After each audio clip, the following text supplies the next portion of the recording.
आदाब नाजरीन, मैं बोल रहा हूं सनवर ताहिर और आप देख रहे हैं पॉडकास्टिंग सनवर। आज हमारे पॉडकास्ट रूम में एक हमारे मित्र, हमारे दोस्त मेहताब मूसा जी आए हैं। हम उनकी लाइफ को जानने की कोशिश करेंगे, पढ़ने की कोशिश करेंगे। उन्होंने कैसे छात्र से एक राजनीति में कदम रखने की कोशिश की है, हम उनके बारे में जानने की कोशिश करेंगे। मेहताब मूसा जी, आपका हमारे पॉडकास्ट में बहुत बहुत स्वागत है। बहुत बहुत धन्यवाद, बहुत बहुत शुक्रिया आपका। मेहताब जी, जरा थोड़ा सा अपने बारे में हमारे दर्शकों को बताएं। देखिए जी, मैं 1 सितंबर 1998 की मेरी पैदाइश है जी। भराले गांव में मैं पैदा हुआ, जी जो सरदाना विधानसभा में पड़ता है, जी। दोराला के पास। जी जी और सन 2002 के आसपास हमारे जो वालिद साहब हैं, जी। उन्होंने हमारी बेहतर तालीम जी और अच्छी गुजर बसर के लिए जी। हमें मेरठ भेजा। जी हमारा मेरठ में लिसाड़ी रोड पर हमारा एक मकान था जी। 50 गज का, जी उसमें हमारी रिहाइश कराई। जी और माशाअल्लाह हम जब से यहीं बस गए जी। और बसने के बाद हमारा इस अच्छे स्कूल में एडमिशन कराया, जी। सेंट थॉमस में हमारा एडमिशन कराया। जी वहाँ हम 5th क्लास तक पढ़े। जी। उसके बाद government school SD inter college, जी। जो नामी प्रसिद्ध कॉलेज था, जी जी। जिसके प्रिंसिपल ओमपाल जी थे, श्री ओमपाल जी, जी हम बहुत आदर्श मानते हैं। जी। उन्हीं की देख रेख में सारी चीजें उन्होंने जी। बहुत अच्छा अनुशासन, एक बोलने का तरीका, जी मतलब क्या किस तरीके से मैच्योरिटी आती है, जी। पढ़ाई करने का तरीका, किस तरीके से अनुशासन में रहना है, डिसिप्लिन में रहना है, जी। वो सिखाने का काम किया। सन 2013 में हमारी 10th हुई जी। और 83% से पीसीएम से साइंस साइड से हमने अच्छे अंक हासिल किए। और सन 2015 में हमारी 12th कंप्लीट हुई। बहुत बढ़िया, आपकी बातों से लग रहा है पढ़ाई में अच्छी रुचि रही है आपकी। बहुत बढ़िया। हाँ। अच्छा, आप थोड़ा सा कॉलेज के बारे में और बताइए, किस कॉलेज से आपने कौन सी क्या पढ़ाई करी? फिर बस सन 2015 में हमारी इंटर कंप्लीट हुई। जी। 76% से हम पीसीएम से 12th हमने उत्तीर्ण की, फर्स्ट डिवीजन से। जी। और बीएससी में हमने एडमिशन लिया जी। कौन से कॉलेज में? एनएस डिग्री कॉलेज में सन 2015 में। बहुत अच्छा। जी फिर सन 2015 में जब हमारा एडमिशन हुआ, जी। तो हमारे साथ में हमारे ग्रुप के लड़के 17 लोगों ने हमने एक साथ एडमिशन लिया था एनएस डिग्री कॉलेज में। जी उसके बाद हमें सन 2016 में छात्र संघ का चुनाव लड़ना था। जी। एनएस कॉलेज में। हाँ, तो छात्र संघ चुनाव लड़ने के लिए एक तो बच्चा क्लियर पास होना चाहिए, जी बच्चे की किसी में बैक नहीं होनी चाहिए। जी। ये कॉलेज बच्चे के रूल्स हैं। जी, कॉलेज के जी, रूल्स जी, हैं। जी बच्चे के अच्छे परसेंटेज होने चाहिए। जी। तो हम पीएसएम में हमने एडमिशन लिया था, फिजिक्स स्टैट्स केमिस्ट्री, जी। उसमें एडमिशन लिया हमने बीएससी में। तो स्टैटिक्स में हमारे बैक आ गई थी। अच्छा अच्छा। तो हमने अपने मित्रों से किसी से कोई बात शेयर नहीं करी जी ना। हमने कॉलेज, जितना भी हमारा कॉलेज का प्रशासन है, जी। प्रिंसिपल हो, हमारे जो चुनाव देखते हैं हमारे जो चुनाव टीचर्स, कराते हैं, जी। हाँ, वो हो, चाहे हमारे कॉलेज की कोई भी टीचर हो, हमारे जी। क्लास टीचर हो, हमने किसी से कोई बात शेयर नहीं करी। हमने बीएससी में एडमिशन कैंसिल कराने पर जी सन 2016 में जी। बीकॉम में फ्रेश एडमिशन लिया, वहीं पे एनएस डिग्री कॉलेज में। हमने किसी से कोई बात शेयर नहीं करी। एडमिशन लेने के बाद जी। सन 2016 में मैं छात्र संघ महामंत्री का चुनाव लड़ा, वहीं पे जी 452 वोट आए। जी एक हमारे मित्र हैं राहुल जी, जी। वो 602 वोट पाकर वो विजयी हो गए थे। आप सेकंड नंबर पर है? जी, मैं, हाँ। बहुत अच्छे, बहुत बढ़िया। आपने तो राजनीति शुरू कर दी थी। अच्छा, आगामी चुनाव को लेकर आपकी क्या क्या तैयारियां हैं? मैंने आपकी सोशल मीडिया से 1-2 वीडियोस देखी हैं, तो अब जी, मुझे जी। लगा कि आप जिला पंचायत सदस्य का चुनाव लड़ने की तैयारी बिल्कुल, में, तो बिल्कुल, उसको बिल्कुल। लेकर आपकी क्या तैयारियां हैं? देखिए जी, जब कोई आदमी जी समाज को जी और यूथ को और बुजुर्गों को साथ लेकर चलता है, जी। महिला शक्ति का सम्मान करता है, उन लोगों का जुड़ाव रखता है, जी तो कुछ ना कुछ उसको लोगों को बताने के लिए, कुछ काम कराने के लिए एक पदाधिकारी होना कोई छोटी बात नहीं है, बहुत बड़ी बात है। जी जी अभी पार्टी ने मुझे महानगर अध्यक्ष युवजन सभा की जिम्मेदारी दे रखी है। जी। मैं उसमें काम कर रहा हूँ। जितना भी होता है, जितना भी वक्त होता है, मैं पूरा पार्टी के लिए अडिग रहता हूँ, उसके लिए कार्य करता हूँ, मेहनत करता हूँ और अपनी पार्टी के लिए सर्वोपरि हूँ। जैसे आप बता रहे हो कि आप महानगर अध्यक्ष हैं, महानगर अध्यक्ष का पद ये क्या होता है? जरा थोड़ा सा हमारे दर्शकों को बताएं, इससे क्या लाभ होते हैं, क्या क्या काम करवा पाते हैं? जरा थोड़ा सा इसको एक्सप्लेन कर दो। महानगर अध्यक्ष का पद क्या है? एक कैटेगरी होती जी। है, एक क्राइटेरिया होता है। जी हमारी पार्टी अभी आपने देखा होगा लोकसभा चुनाव में जी। हमारी पार्टी ने जी देश की तीसरी पार्टी, सबसे बड़ी पार्टी जी, हमारी जी, देश की तीसरी जी, पार्टी है, जी माननीय राष्ट्रीय अध्यक्ष अखिलेश जी के नेतृत्व में जितने भी कार्यकर्ता हैं समाजवादी पार्टी के, सब मेहनत करते हैं। जी सब जितना भी होता है उतना अपना जोर लगाते हैं, दमखम लगाते हैं। उसी पे हमारे शहर में जी 7 विधानसभा सीटें हैं, जी जिसमें 4 सीटें जिले के अंतर्गत आती हैं जी और 3 सीटें महानगर के अंतर्गत आती हैं। जी और मैं युवजन सभा का महानगर अध्यक्ष हूँ। जी माननीय अखिलेश जी ने और प्रदेश अध्यक्ष अरविंद गिरी जी ने जी मुझे महानगर अध्यक्ष बनाया, जी क्योंकि मैं लगातार लोगों के बीच रहता हूँ, समाज के बीच रहता हूँ, उनकी मदद करने का काम करता हूँ। और महानगर अध्यक्ष कोई छोटा पद नहीं है जी ये एक बहुत बड़ा पद है। जी आप लोगों की मदद कर सकते हैं। जी आपको अगर प्रशासन में या कहीं सरकारी विभाग में जाना होगा जी। तो आप अपना परिचय जी। देंगे कि मैं समाजवादी पार्टी का युवजन सभा का महानगर अध्यक्ष हूँ जी जी बढ़िया। और ये मेरे लोग हैं, जी ये मेरा संगठन है जी जो हम आपसे मदद की गुहार लगा रहे हैं जी। कि इन लोगों का आप काम कर दीजिए।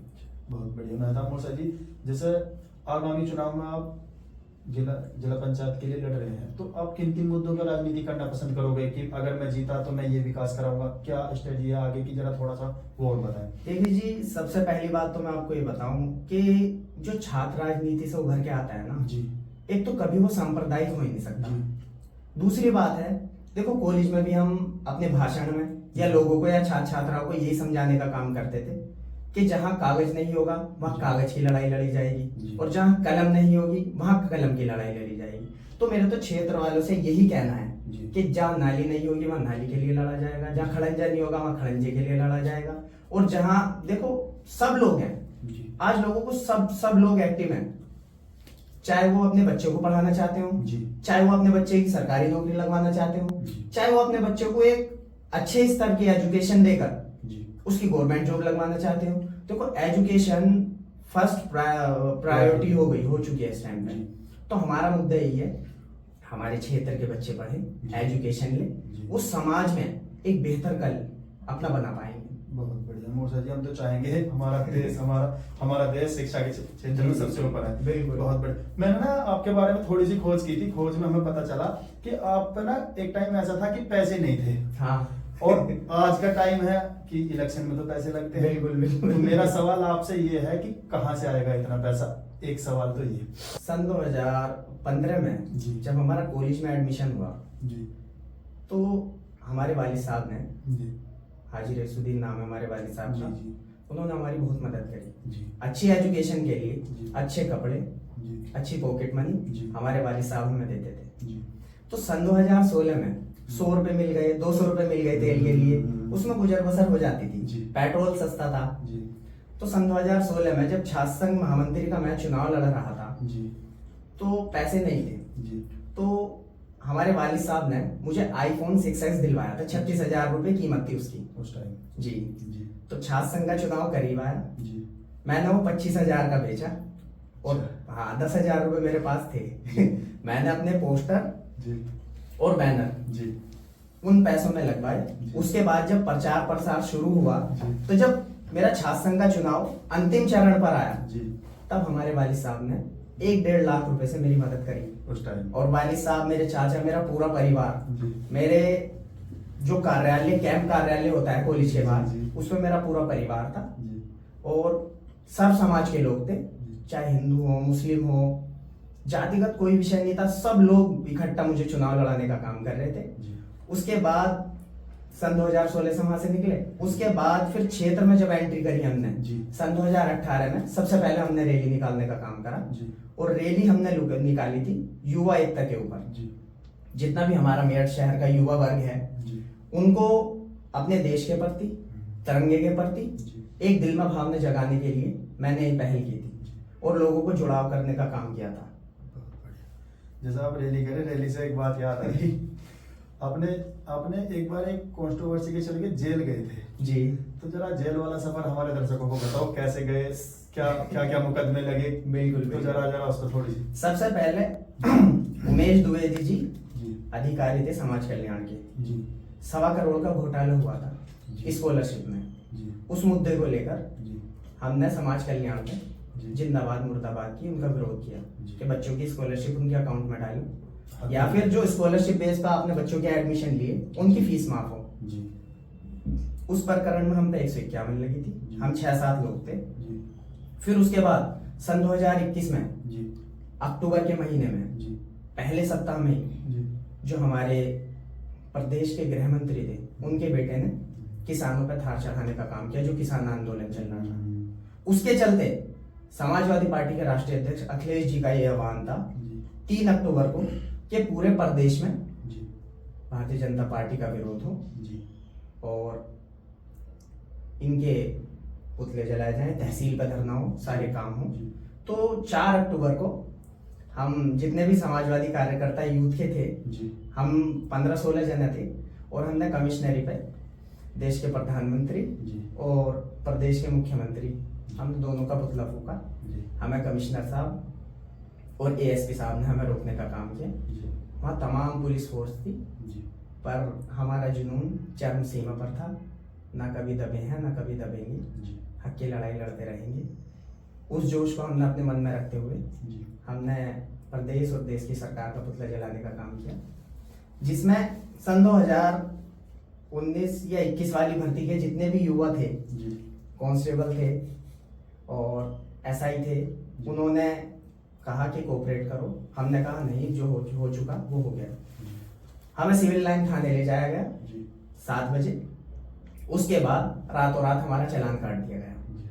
चालान काटने के बाद जज साहब सुबह वो कर रहे थे, जी। 4-5 बजे की बात है। जी। 4-5 बजे हमें शास्त्री नगर जी सेंट्रल मार्केट ले जाया जी। गया और वहीं हमें गाड़ी में से उतार के जज साहब के सामने पेश किया गया। जी उन्होंने हमारी एजुकेशन पूछी जी और हमारे साइन कराए। हमें तत्काल प्रभाव से 6:10 या 6 बजे है हमें मेरठ जिला कारागार भेज दिया गया। कितने दिन का सफर रहा जाएगा? सबसे पहले हम 16 लोग थे। जी 16 लोग में सबसे पहले मैं और हमारे 16 या 17 दिन के अंतराल में सबसे पहले मैं आ गया। जी। 1 महीने के अंतराल में हम सारे साथी बाहर बाहर आ आ गए। गए। 1 महीने का सफर रहा लगभग पूरे 1 महीने का सफर है। बहुत खूब। अच्छा, हम ना जब मैंने आपकी 1-2 वीडियोस और देखी, उसमें आप तिरंगा रैली करके एक रैली निकालते हो। जी ये क्या है? हर साल हर वर्ष अब भी आपने घोषणा कर रखी है कि 26 जनवरी पर रैली निकलेगी। बिल्कुल, इस पर बिल्कुल। थोड़ा सा बताओ जरा हमारे साथ। अब जब हमने शहर में जी रैली की पहल करी जी तो तिरंगे का जज्बा लगभग ये मानो सब लोग काम में बिजी थे। जी इधर उधर लोग, हमारे युवा वर्ग हैं, इधर उधर बाइकों से निकल गए, स्टंटबाजी कर रहे हैं। जी हमने एक मैसेज देने का काम किया कि ये जो मेरठ शहर है जी 1857 की क्रांति धरा है। बिल्कुल बिल्कुल यहाँ से अच्छे अच्छे नेता निकले हैं सही बात। और हमारा युवा पीढ़ी किस ओर जा रहा है, तो उनके मन में अपने देश के प्रति जी और तिरंगे की भावनाओं को जी। लेकर उन्हें जोड़ने का काम किया, इकट्ठा करने का काम किया कि जो हमारे देश का तिरंगा है, जी जिसको सोने की चिड़िया कहा जाता था हमारे देश को, जी उस तिरंगे की भावनाओं को लेकर जो युवा जोश, जी वो कांधे से कांधा मिलाकर तिरंगा हाथ में पकड़े मेरे साथ कदम से कदम चलाने का काम करता है। बहुत बढ़िया। तो चुनाव की तैयारी बिल्कुल तत्पर है। जी, चुनाव की तैयारी पूरी है। बिल्कुल लड़ा जाएगा। बिल्कुल बिल्कुल तो बिल्कुल। चुनाव, आगामी चुनाव को लेकर, जैसे आप 26 में तो हो गए जिला जी। पंचायत का, अब 27 में रहेगा राज्य में, तो इसका थोड़ा सा बताओ कि ये चुनाव कैसे इफेक्ट डाल रहा है राजनीति में? देखो जी, हमारे पार्टी के राष्ट्रीय अध्यक्ष अखिलेश जी का कहना ये है जी कि जो सड़क पे होगा जी। टिकट उसका होगा, जी चुनाव वही लड़ेगा, और जो हमारी पार्टी का आदेश होगा 7 सीटों का हम उस अपने कैंडिडेट को जी चाहे जान माल हर चीज से उसके साथ खड़े जी। हैं, उसे चुनाव लड़ाने का काम करेंगे। देखो, गली गली में हम पहले से घूमते हैं, मोहल्लों मोहल्लों में हम पहले से घूमते हैं, हमें पता है कहाँ से क्या सिचुएशन है, कहाँ हमारा वोट बैंक कम हो रहा है, जी कहाँ से वोट बैंक बढ़ेगा। जी और आपने एक सवाल पूछा था पहले कि अब फंडिंग कहाँ से होगी। हाँ जी हाँ जी। मैं कह रहा हूँ, इतने लोग हैं, इतने युवा साथी हैं मेरे, जी मेरा परिवार है, जी। मैं किसी लोग का ये जुड़ाव नहीं मानता कि ये कार्यकर्ता है, ये कार्यकर्ता नहीं, ये बहुत बड़ा परिवार है। जी और ये परिवार अगर 10-10 रुपए भी देगा हाँ, जब चुनाव हो बिल्कुल, जाएगा। बिल्कुल। जो आदमी 10 रुपए देगा बस वो तो वोट भी देगा बिल्कुल इंशाल्लाह। बिल्कुल बिल्कुल। अच्छा, आप अपने क्षेत्र के लिए जरा थोड़ा सा एक मैसेज दे आवाम को कि आने वाले चुनाव को लेकर कि ये मेरा मैसेज है आवाम के लिए, थोड़ा सा आवाम को अपडेट करके थोड़ा एक मैसेज सा दें। मैं अपने लोगों से ये कहना चाहता हूँ, जी। देखो जी, वार्ड 20 है, जिसमें तमाम गांव आते जी। हैं, अलीपुर से लेके भूड़भराल तक, जी जिसमें अलीपुर, हाजीपुर, जलालपुर, कुल्ला, ततीना, जी सलामपुर, चंसारा, फफुंडा, बाजोट, जुन्नापुर, भूमि, भूड़भराल, गगोल, जी तमाम गांव आते हैं। मैं तमाम क्षेत्र के लोगों से ये कहना चाहता हूँ जी कि अपने बच्चे को बेहतर कल अच्छा हो, उसके लिए बेहतर शिक्षा दें। जी और मैं ये कहना चाहता हूँ कि जो मुझसे होगा मैं समाज के लिए और लोगों के लिए वो करूँगा, जी। क्योंकि वो एक वोट बैंक नहीं है, जी। वो एक परिवार है। जी और परिवार को जितना सहज के आप रखोगे, परिवार उतना अच्छा रहेगा। परिवार में बड़े को बड़ा मानो, छोटे को छोटा मानो। जी देखो हर समाज है, पाल, कश्यप, ढींगर, जी सैफी, गुजर, जी एससी, जाटव, जी। वर्मा और गद्दी, तमाम लोग, सब समाज के लोग रहते जी। हैं और खेत खलिहानों में लगे रहते हैं। जी सब लोग इकट्ठा घूमते हैं, कोई कंट्रोवर्सी जी। नहीं, किसी के आपस में कोई रंजिश नहीं, किसी के आपस में कोई लड़ाई जी। नहीं। तो कि एक मेल मोहब्बत से, ये हमारा शहर है, बहुत प्यारा शहर है। जी इसकी कोई सी भी विधानसभा हो, कोई सा भी गाँव हो, वहाँ इतना सांप्रदायिक माहौल नहीं है जितना लोग खराब करने का काम करते हैं। जी ये लोग सब इकट्ठे रहते हैं और लोगों ने ये विश्वास दिलाया है कि हम चुनाव में आपकी मदद करेंगे। और मैं बस उनसे यही कहना चाहता हूँ कि जो उनकी गली हो, खड़ंजे हो, उनका ब्लॉक में कुछ काम हो, या जो भूड़भराल में सरकारी अस्पताल बना हुआ हो, उसमें कोई मेरे लिए कोई मदद की ज़रूरत हो, या किसी का उपचार ठीक नहीं हो रहा हो, या क्षेत्र में कोई सरकारी नल या ट्यूबवेल, किसी भी कोई भी दिक्कत परेशानी हो, मैं उनके लिए अडिग हूँ, उनके लिए संघर्ष करने के लिए तैयार हूँ। उनकी लड़ाई मेरी लड़ाई। अब तत्पर है। बिल्कुल बिल्कुल बिल्कुल। हमारे चैनल के लिए दो शब्द कहें। मैं आप सभी तमाम लोगों से ये कहना चाहता हूँ कि पॉडकास्ट विद सनवर हमारे भाई हैं, हमारे मित्र हैं। इन भाई को ज़्यादा से ज़्यादा सपोर्ट करें, सब्सक्राइब करें, लाइक करें, शेयर करें। बहुत प्यारे भाई।